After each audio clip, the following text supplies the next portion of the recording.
Eto mga boss, katatapos lang ang laban ni Albert Pagara sa Thailand. Matangkad itong kalaban ni Pagara mga boss pero payat. Parang hindi iniinda ni Pagara itong suntok ng kalaban niya.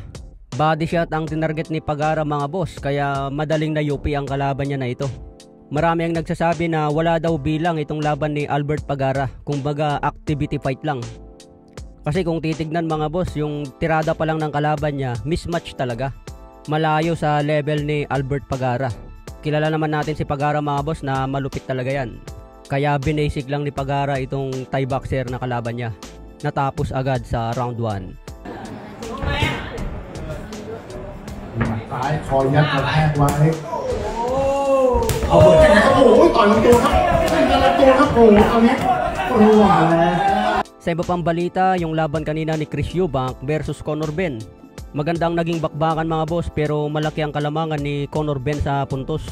Dahil yung tatlong judge umiscore ng 119-107, 116-110 at 118-108. Bumagsak pa si Chris Eubank ng 2 beses sa round 12. Kaya malinis ang panalo ni Conor Benn kay Chris Eubank.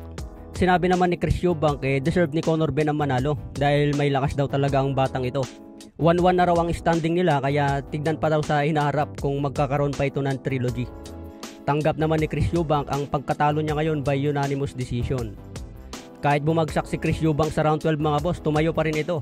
Hindi niya hinayaan na matatapos ito sa knockout. Middleweight division ang laban na ito kaya target na ni Conor Benn bumalik na sa 147 pounds. Handa raw siya lumaban sa 154 o kaya 147. Pero ang target gawin ni Conor Benn, labanan si Mario Barrios para gawin ang WBC belt. Kung may kasa daw ang laban ni Ryan Garcia at Mario Barrios, nakahanda si Conor Benn na labanan kung sino ang manalo. Binanggit din ni Conor Benn mga boss na interesado rin siya na lumaban kay pambansang kamao. Matatandaan na muntik na may kasa ang laban nila dati. Kaya kung may pagkakataon, baka makalaban pa ito ni Manny Pacquiao mga boss. Pero maraming nagsasabi na delikado kalaban itong si Conor Benn laban kay Pacman.